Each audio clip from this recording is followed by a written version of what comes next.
I am delighted to be speaking today at the very exciting launch of the British Quality Wild Venison Standard.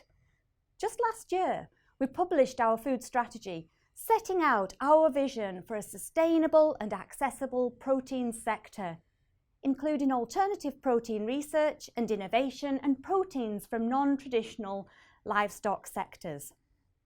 The British Quality Wild Venison Standard plays a key role in this vision, and I know from my own experience just how tasty wild venison is.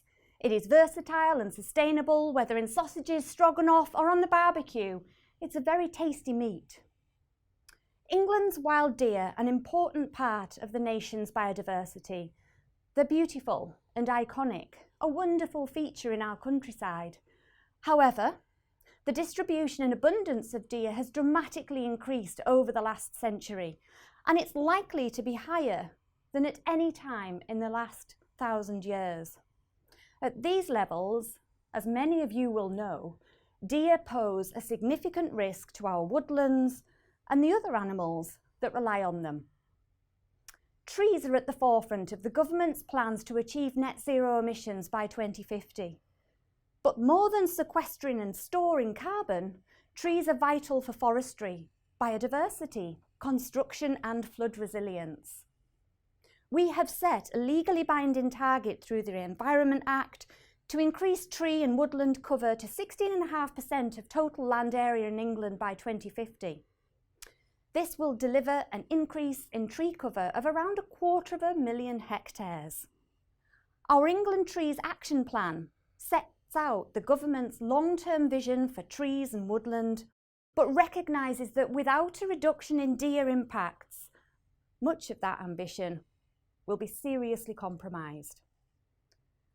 A growing deer population is putting more browsing pressure on woodlands and ground flora.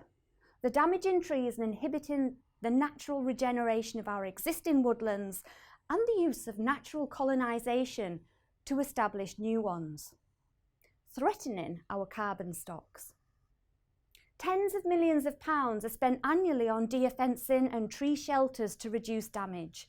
A deer population that is in balance with its ecosystem allows woodlands to flourish with vegetation to support iconic woodland species such as dormice, nightingales and oxlip.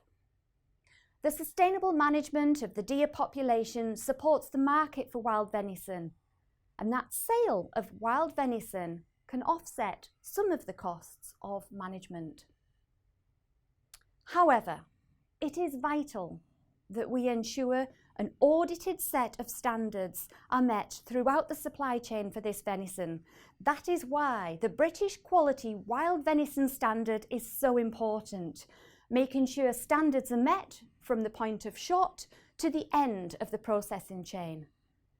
The standard is key for ensuring traceability of wild venison, increasing consumer confidence that is reasonably and responsibly sourced and fully traceable, helping to promote our own British wild venison. This standard will provide an opportunity to open up new, larger marketplaces that are currently inaccessible, ensuring high standards of wild deer management and handling of culled deer occurs throughout the supply chains.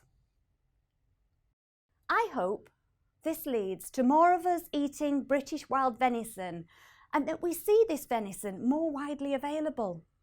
Because as well as it being tasty, low in fat and high in protein, venison has extensive nutritional value and brings nutrition that is important for a varied natural diet. Like all red meats, it's high in iron, zinc and vitamin B12. And being lean, venison is an easily digestible protein source. So I would like to congratulate those here today in their work to launch the standards. I recognise that it is a cross-sector initiative and there have been many organisations and individuals involved. Woodland organisations, the game and food sector and deer managers all play an important role in ensuring we meet our environmental targets and bring healthy, nutritious food to our plates. I hope we can continue to collaborate to boost the venison sector. And I would like to reiterate that this government is committed to managing our deer, and as set out in the Environmental Improvement Plan, we will publish our strategy for managing deer in England this summer. This will detail the actions that government will take to support the wild venison supply chain. So, thank you once again for inviting me to speak. I am sorry I can't be there in person, and I look forward to the launch of products next year.